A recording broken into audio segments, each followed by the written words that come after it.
Welcome back to the EchoVideo podcast. I'm your host, Hunter Tapley. Joining me as always is my co-host, Bart. Bart, how's it going this week?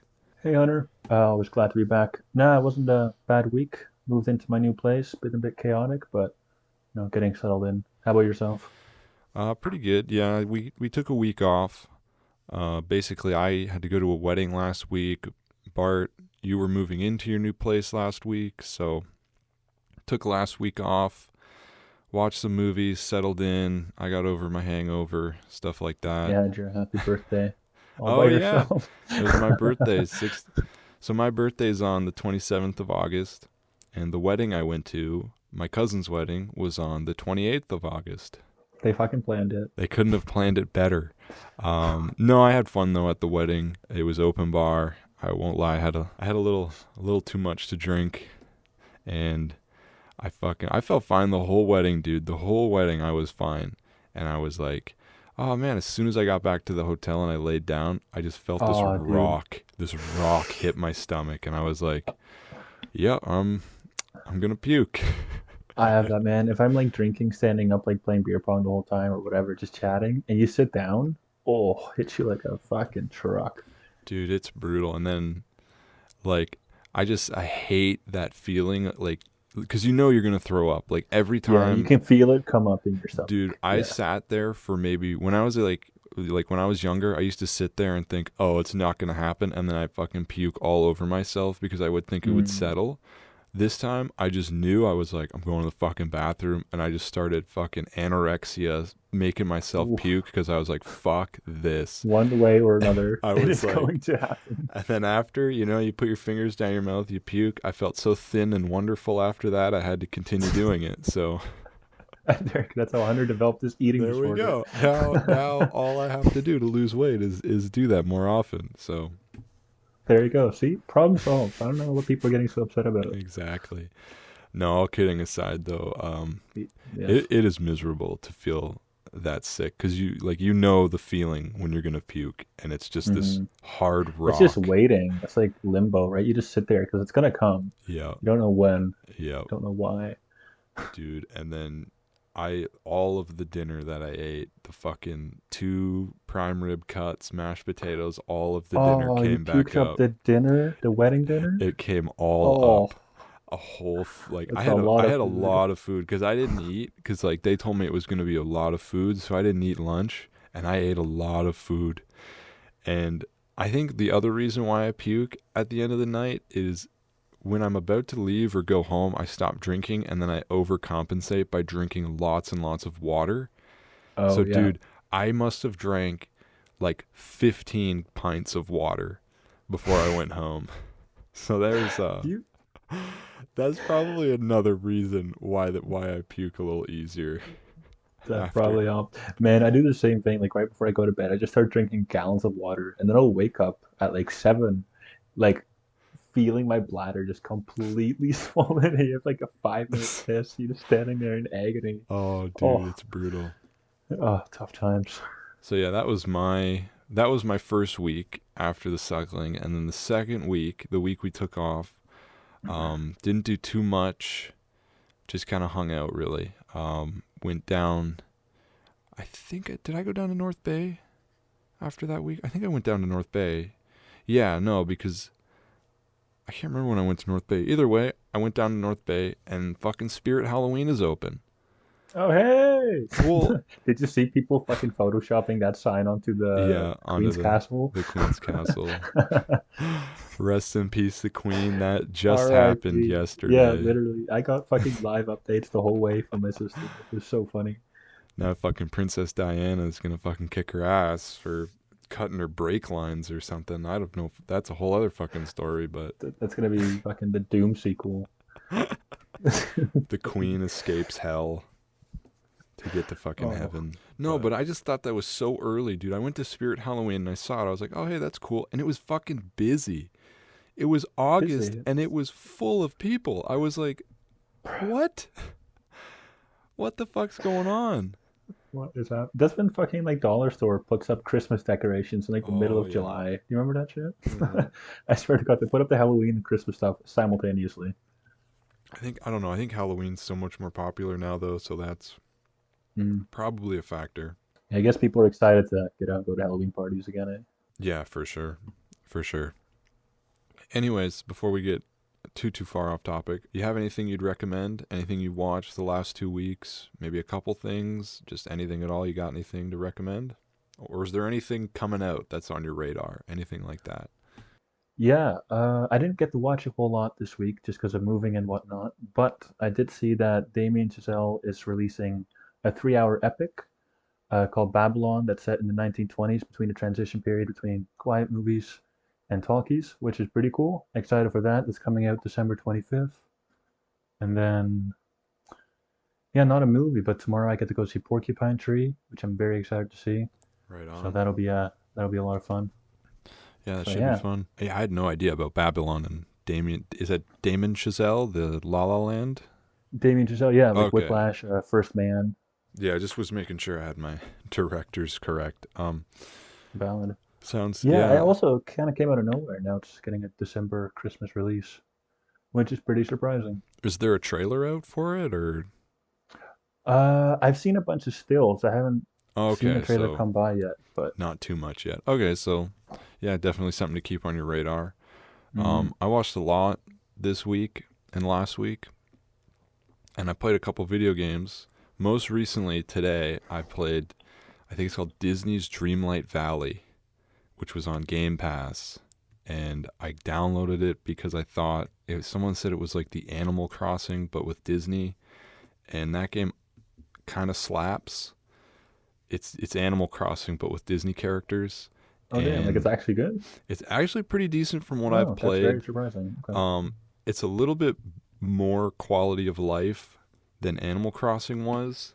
Like Animal Crossing was difficult on purpose, and it knew it. The fishing in that game was brutal, Mm. and there was not really a lot to do usually. But this game is quite a bit to do. I'm kind of enjoying it. So I don't know. Maybe next week I'll fucking hate it for some reason. But as of right now, I would recommend it. If you got Game Pass, it's like you can download it for basically free on Game Pass. I'd recommend it even just to try it out. So I Oh, would right on. recommend that. The other movie I watched a couple movies. I would recommend Crimes of the Future, David Cronenberg's newest movie. We'll probably discuss that in a later episode of the podcast. So I I won't, hope so. Yeah. yeah, I won't talk too much about it. I had to go through hell to get that movie because it didn't get a Canadian Blu-ray release, which I thought was kind of stupid. So I had to order it from the States, and then it got held captive at the US border for like a Oh. month. No, but like for like 3 weeks it was held at the border, and I was like, what the fuck is happening? I thought it might be banned in Canada and they weren't letting it Mm. go, but it wasn't. It was probably just caught up with other packages. It came to the post office. I managed to pick it up, watch it. I enjoyed it. Good movie. If you can find a way to watch it, definitely do. The last thing I watched, which I'll talk about, that I'll not really a recommend, but just something to avoid, I guess, was a movie called The Beast in Heat. It is a Nazi exploitation movie from 1977, an Italian film, and it's basically a movie about an SS doctor that genetically modifies this man to be sex crazed. And I was expecting a movie like Night of the Bloody Apes, which was a fun gorilla movie, which had like a man turning into a gorilla and killing and attacking everybody, which was kind of a okay movie. This movie was not like that. It was the Beast in Heat was just a disgusting man. He was the ugliest man I have ever seen in my life. It was Salvatore Baccaru. yeah. Look at Baccaru. look at the photos of him on Google Oh, Images. that's a He is mighty mustache. literally disgusting. No, in the IMDb photo he looks okay, but Okay. look at him in the movie. Like look up the images of the Beast in the actual movie. He's a Oh my fucking goodness. troll. He is He a is a troll. troll. I wouldn't recommend it. I mean, if you have a strong stomach, go for it. It's crazy how what they could get away with in the 70s. I'm just seeing a still of a naked man hanging upside down with Buddy jerking off in a jail cell. Is that Oh about yeah, right? yeah, Oh that's yeah, about right. that's just one of those standout scenes. Good.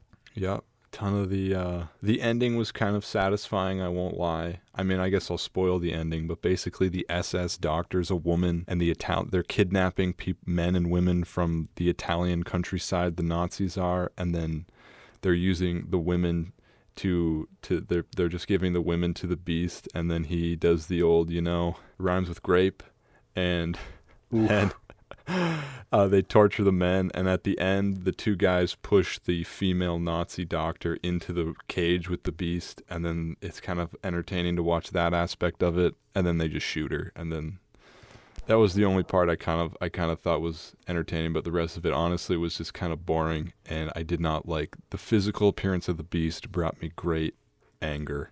I don't know why. Yep, basically. So that's going to conclude what I recommend to watch and recommend to play and recommend to avoid. So, Well, there you go. That's the whole. other than that, to work with. exactly. Other than that, we'll move into this week's film discussion, which is promised as the last episode was Threads, 1984, directed by Mick Jackson, I think. Mm-hmm. Mike Jackson or Mick Jackson. I think Mick. Yeah. Yeah. What'd you think? What was your general opinions on the film there, Bart? General opinions. Wow. Yeah, it frightened me greatly. Probably the scariest movie I've ever seen. It was very unsettling, really well done, and I like the docudrama approach to it quite a bit. But yeah, I was eating dinner during it. Was a very unpleasant time, but it's really really well done, and I highly recommend it. Eating through Threads is a Yeah, that was a mistake. rookie mistake. Yeah, don't do that. So I got bonus points. So I get a little bit of bonus points because I watched The Day After and Threads, which are both basically the same movie, released around the same time. And I gotta say, I wasn't as affected by this movie as I was The Day After.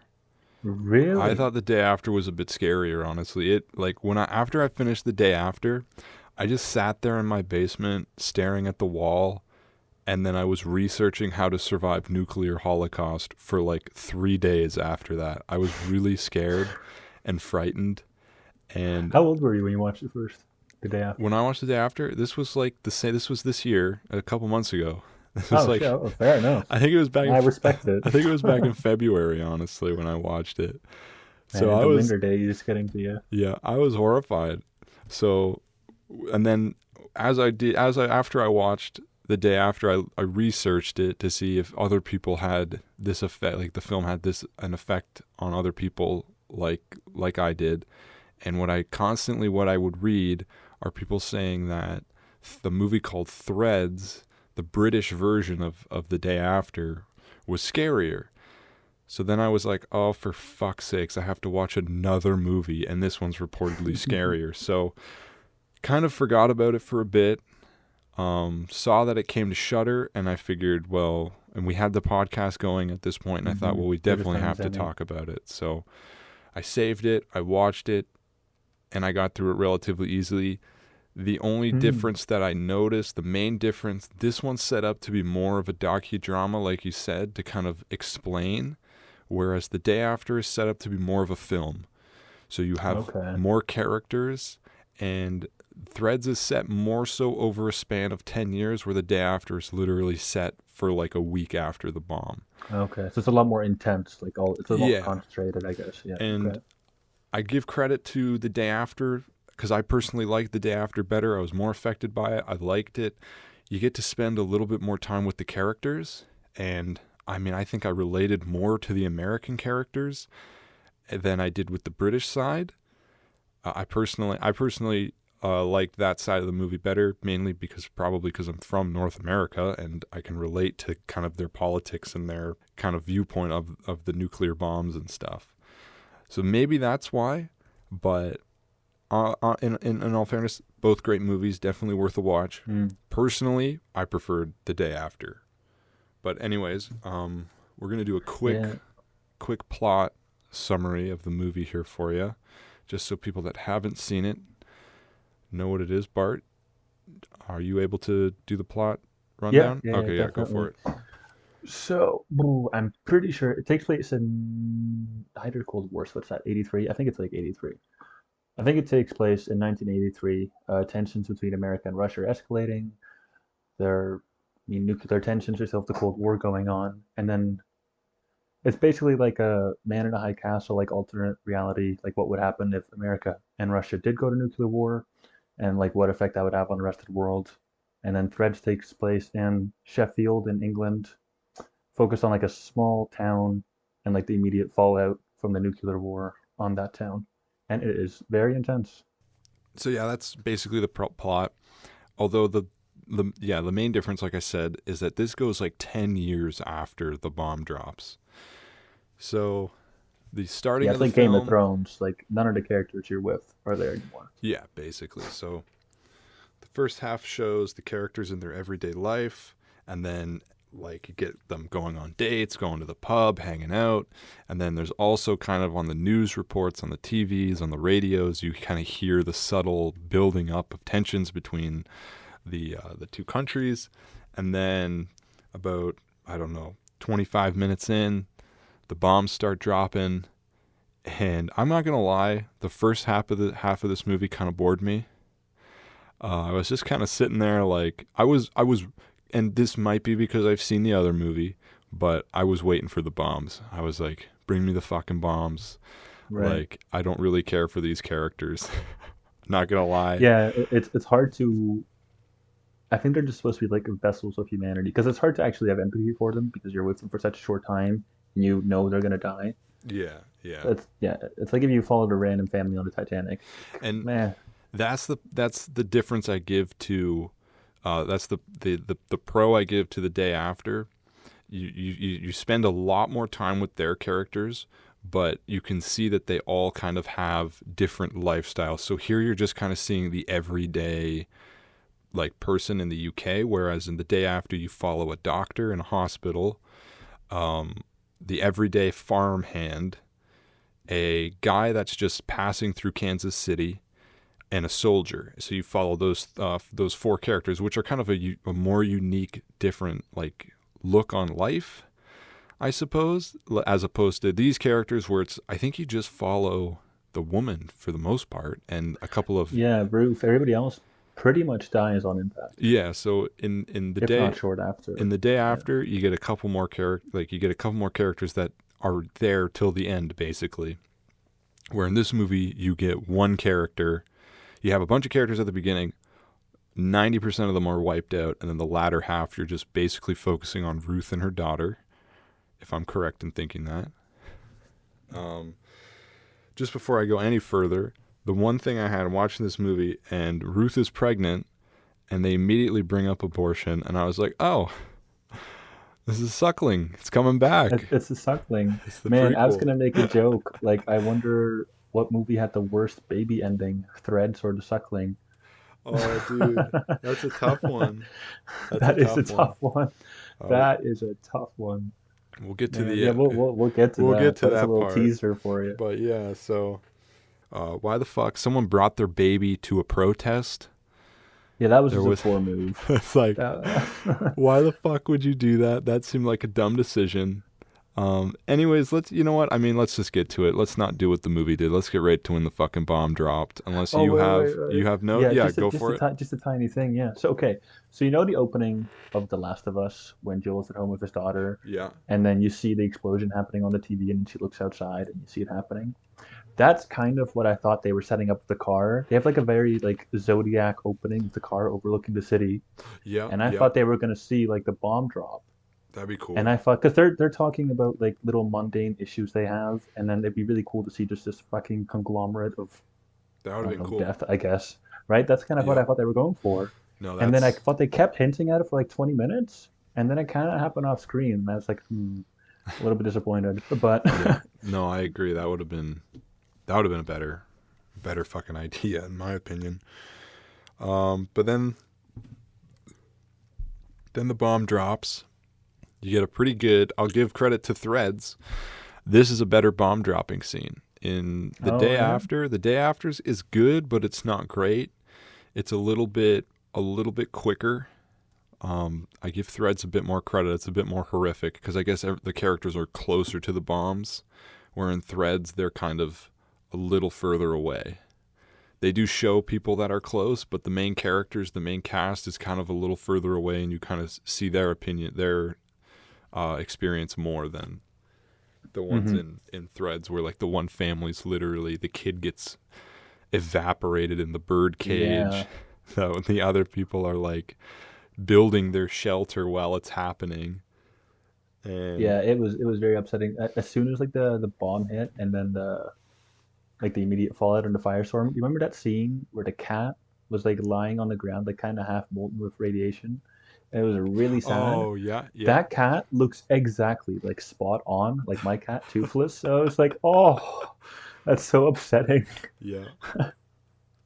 I have in my notes the wallpaper scene upset me. If I remember correctly, they're taking Yeah, down the wallpaper. This is like almost before the blast, but they had just bought a house, two of the characters, yeah, they're ready to getting move married in. because they had the baby, Yeah, right? so they're just getting Yeah, ready to move in, and then I guess the wallpaper is them cleaning the apartment, but I think they're like crying or something while they take the paper off because they kind of know like there's a chance that their house is going to be not around long enough, or if I'm thinking of it correctly, I think that's how the scene played out. Or yeah, yeah. I think she gets really upset because like in the background they're still playing on the radio like the updates and news, and she's like, okay, yeah, what's the point of having a child or making this house for that matter if hmm it's all going to be destroyed?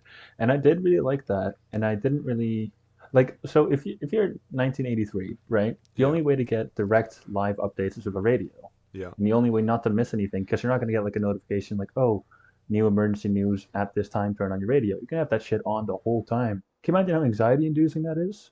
You can't go anywhere, so you're cooped up in the same house unless you can have like a remote, like that's insane. the other thing, sorry, I'm just kind of backstepping. This is before the All blast. We'll good. get by after that. The panic buying kind of brought back some flashbacks of COVID. And yeah, I know that was a little uh, bit like I remember the toilet paper, man. I remember I was still in college and we were just kind of joking around, like, oh, this is like everyone's panic buying. It's so stupid. And then my friends stealing all the toilet paper, basically. Um, we went to the store. All the toilet paper was gone. I needed some. My buddy, who has been on the podcast before, he found in his room because we bought a huge Costco bag. This was before COVID. We've been sharing that. The end of the year, there was about 12 rolls left. And like, so they're split into separate packages of six. And I was, okay, well, let's split it. You take six, I take six. And then he's like, oh, okay, cool. And then he found in his room a full 12 pack of toilet paper that is he must have had when he moved in but forgot about. So then I'm just like, okay, cool. I'll just take the 12. And then as I'm moving out, I go downstairs. There's about a half roll left, and none of the 12. He took both six packs, so he had a damn. full 24 pack. And I was like, you fucking bastard. He left you I, wiping with the fucking roll. yeah, What an animal. he left me the shower curtains. So I was like, damn it. Your hands, fuck. So that That's was, incredible. but I Man, just yeah, that had, whole toilet paper thing, I really got to dig into that. I really yeah, wonder what the fuck set that off. Because like dude. nobody's buying like canned shit or anything. So from what I remembered with the toilet paper was that people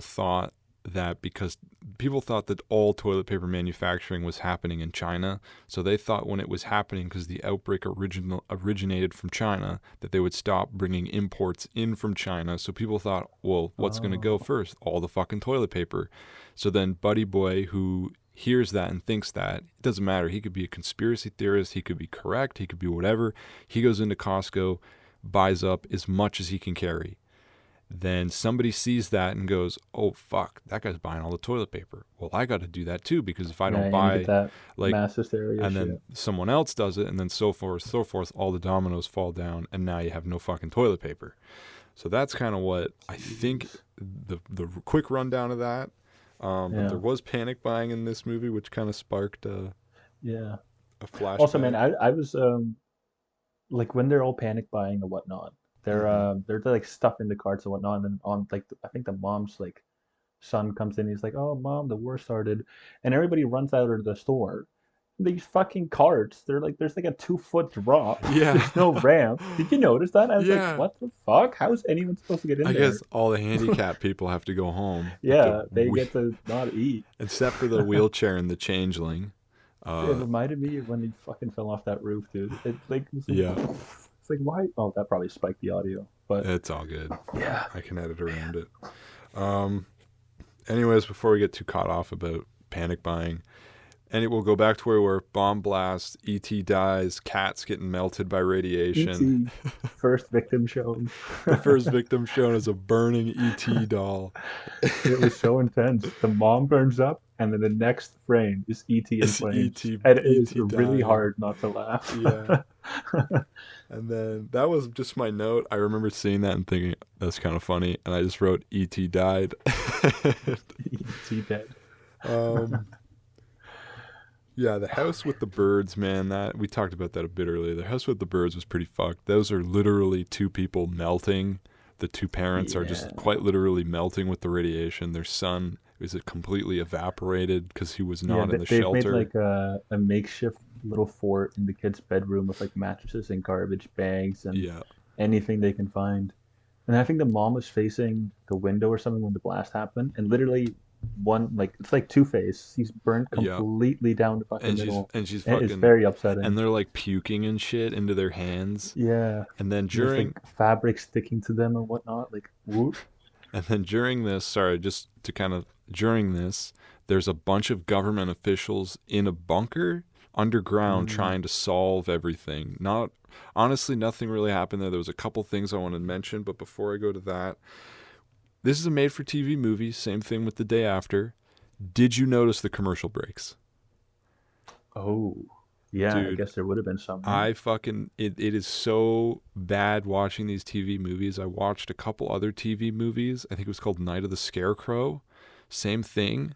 There are just blatant hard cuts and I go commercial break and I immediately know it, and as soon as I notice it, I kind of snap out for a moment and the whole moment is Mm. lost. I don't know if that's just me, but there are some I definite noticed those hard cuts, but it didn't really yeah. click with me that it's a made-for-TV movie. There's a Oh, couple that makes points sense. where there's like a hard cut and then you can see black, like you can visually Yeah. see black, and then it cuts back to the movie.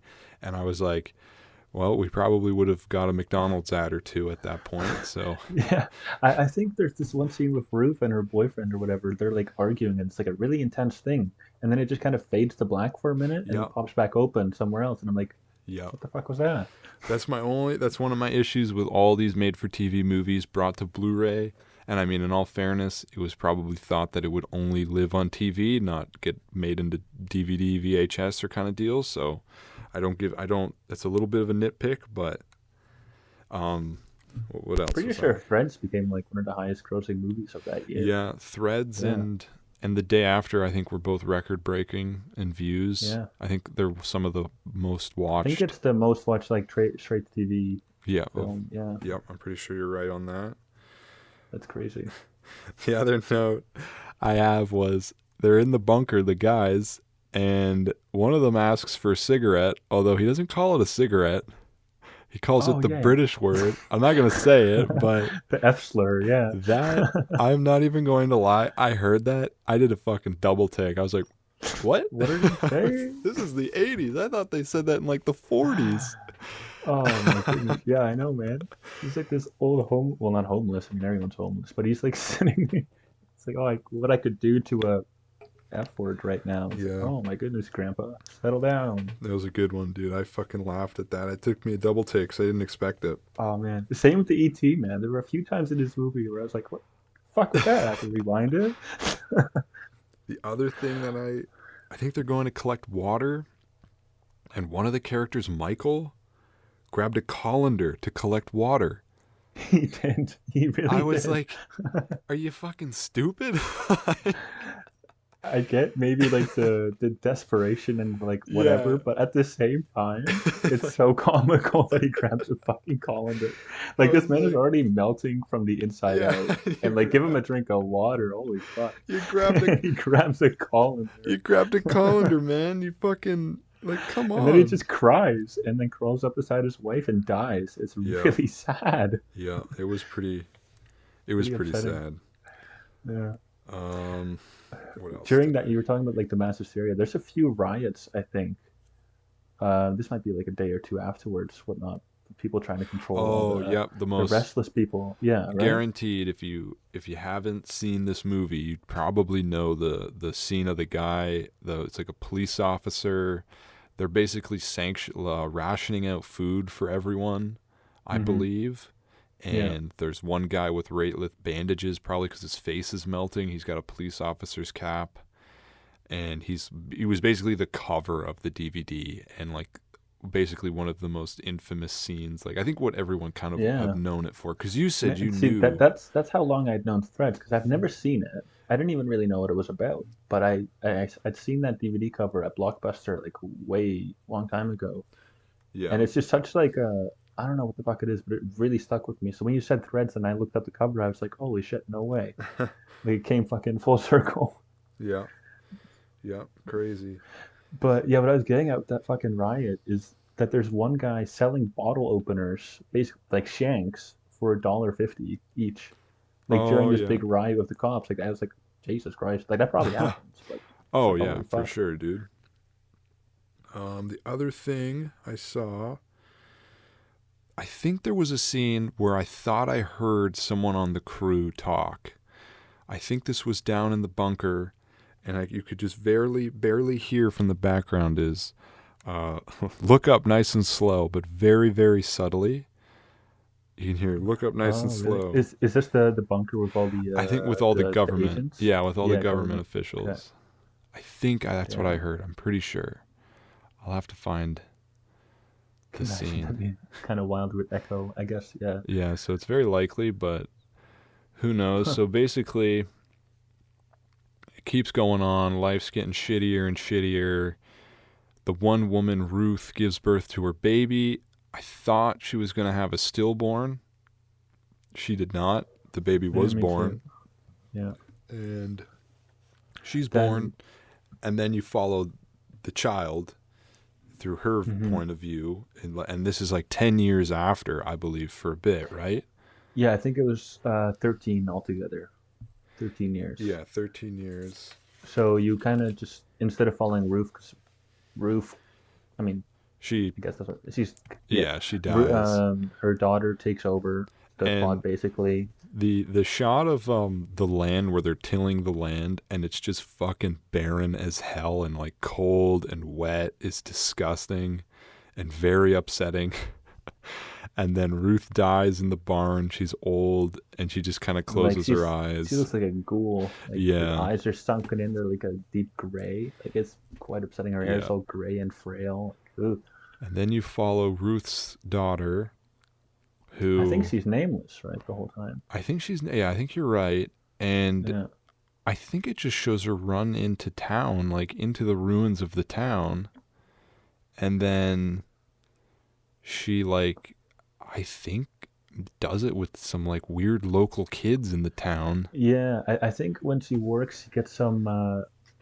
She's paid bread, obviously, because like Yeah, that's the new currency or food or whatever. yeah, And then these two other guys who are like I guess the newest born generation, try to take the bread from her, and she's like fight them off with a stick, but then they beat her yeah. and they rape her, and it's very upsetting. Oh, do they And then you kind actually? yeah, Oh, yeah, wow. yeah. Okay, I thought. That's the child. That's the child. Yeah, yeah. Yeah, I played that. I remembered that wrong. Very wrong. yeah, very upsetting. And then she like stumbles through the city, and then it's like a whole another cut, like a year or something, or 9 months, I guess. Yeah, and then you And have the then she, scene. This is the end of and the then she, movie. yeah, Basically, she's giving birth in a hospital, a fucking disgusting hospital. I think there's like a dude screaming in the bed next to yeah. her. The doctor even sends her away. She's like, "Oh no, this isn't the place for you. Go somewhere else." And she's like, basically, like her water's broken. Like she's ready Yeah, to push out this baby. yeah. It's pretty insane. And well, what's left of it.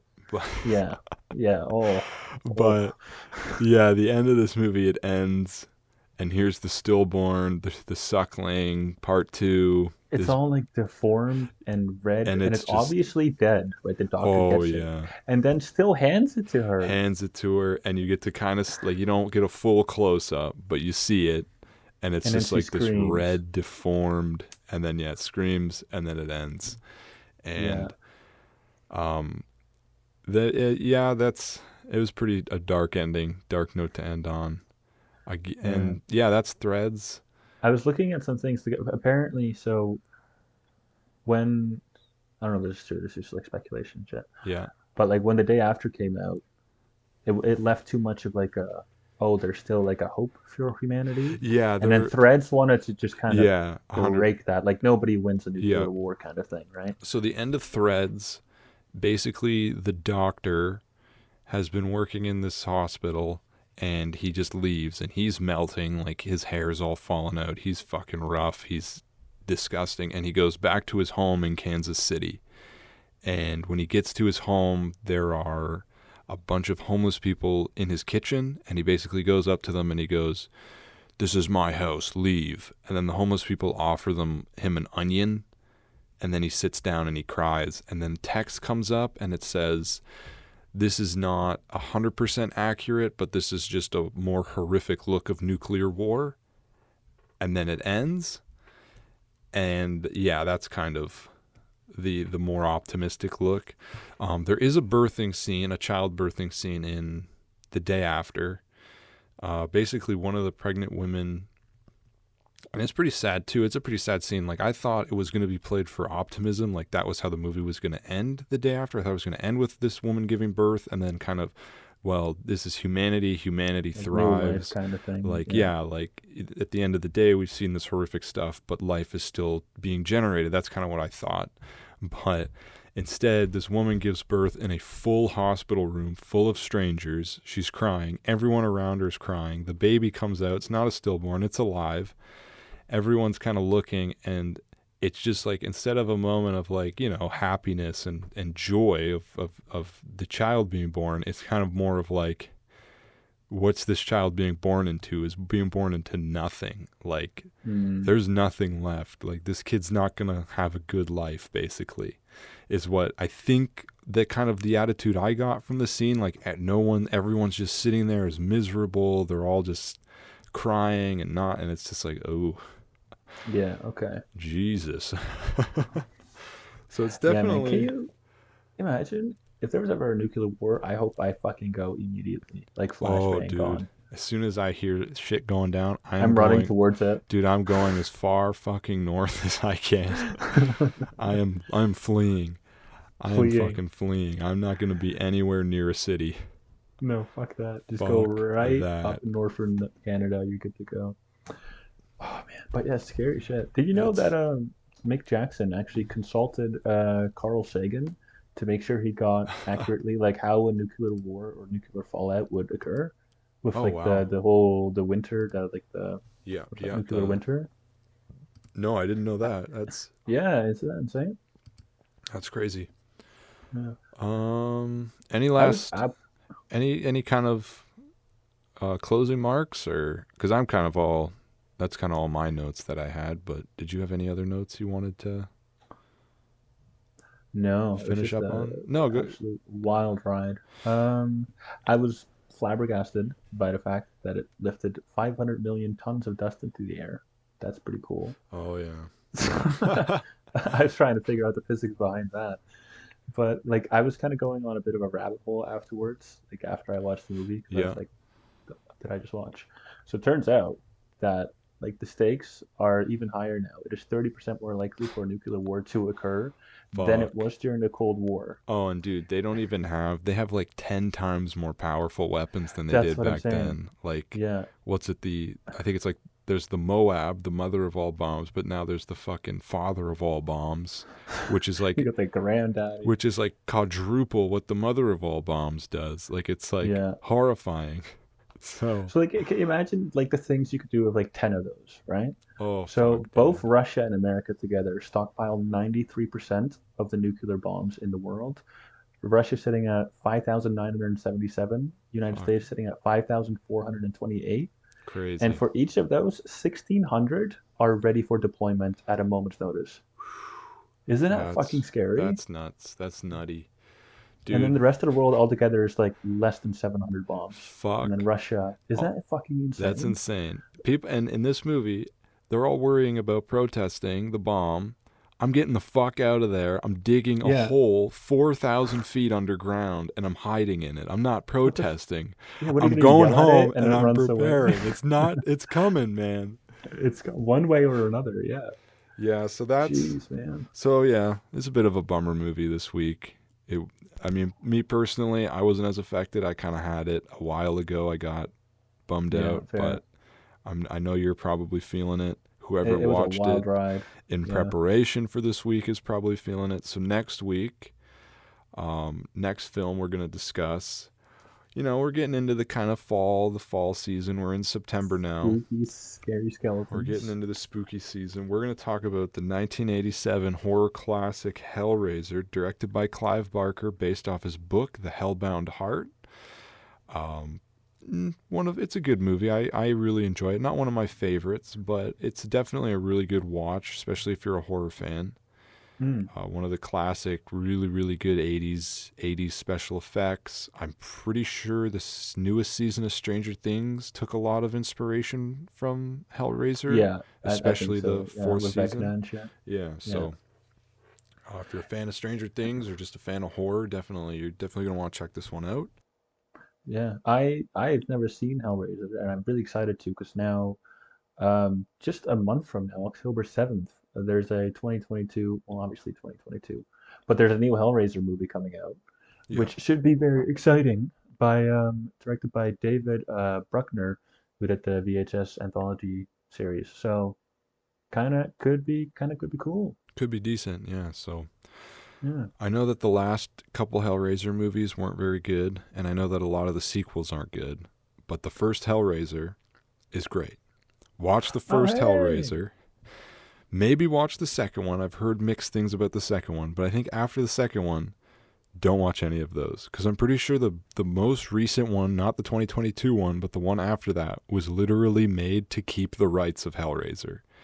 Like it was Oh, made because they were going to quality lose the cinema. copyright. So they were like, well, we got to make a movie. And they made a movie. So I don't know how Yikes. good. That's the one thing I've heard. I don't remember what it's called. It's called like Bloodlines or something. Hellraiser Bloodlines. Oh, okay. I'm going to look it up right I now. uh I literally just found out that David Bruckner did the Night House that came out in 2020. Did you see that with Rebecca Hall? It's like this Um, spooky widow goes to live in their old Hell cabin. House. Well, I no, don't. Night House. Night Night House. House. No, that's on Disney Plus though, right? That's on the Stars. I think I've Perhaps I don't seen know. I it. got the Blu-ray for it. I'm not Dude, sure. I'm not even kidding. Any horror movie that came out in the last Yeah, kind of dodge it. 2020 to 2022 I don't watch. I'm not gonna Valid. lie, everything's kind of bleeding together. Even A24 films are all starting to look the same. Mm, I'm not gonna lie. It's all getting to its yeah, it's hard to luck out on a chance. yeah, Like, so yeah. So all right, I don't know which one it is. It might be Hellraiser Hellworld or Hellraiser Revolutions. I have no idea, but I think one of those was made. We'll know next week when we discuss it. No, the one movie that did look interesting this year was The Black Phone, but again, that's not I haven't seen that yet. I've been meaning yeah, we got to. cucked out of the Blu-ray release. Yeah, we got to wait till the fucking 20th. And The We went to the Munsters, Canada release date. Rob Oh, Zombie's The Monsters, yeah, Munsters, I'm pumped for. should be Um, exciting. I yeah. was absolutely devastated to hear just moments ago before the podcast that "Don't Worry, Darling" by Olivia Wilde has a 1 star on IMDb, which is very upsetting because I Yeah. was looking forward to that. Dude, I think I remember seeing an interview with Harry Styles, and he is got to be on drugs. Like he's like he literally is like it's a movie you want to go to the theater Oh shit, for. I gotta send it to you after this, but like Iggy Pop or it's something. a brutal interview, and like Oh, from what I've heard, it's a fucking brutal interview. So I'll have to send you that after this, geez, yeah, send that my way. Yeah, I was looking forward to that. So bummer, but and hopefully alas. the other thing we're gonna start doing For the spooky season, we're going to start watching an anthology show on the lines of Goosebumps, Are You Afraid of the Dark, Tales of the Crypt, Monsters, Tales from the Dark Side. We're going to watch one of those series, and we're going to discuss an episode every week, one episode a week, and we're going to discuss it, tell you if it's worth it. I don't know, just a fun thing, a little extra fun thing to do. A little fun, a little So, goof and a gaff. Hopefully we'll start that this month. If not, for sure, we're going to start it in October. But other than that, I think that's going to wrap us up for this week. Hopefully we're back to a consistent schedule again. We took last week off again because of a lot of circumstances happening at once. Yeah, so chaos. Yep, good to be back, and hopefully we'll be back recording on a more weekly basis. So thanks everyone for watching, and we'll see you next week.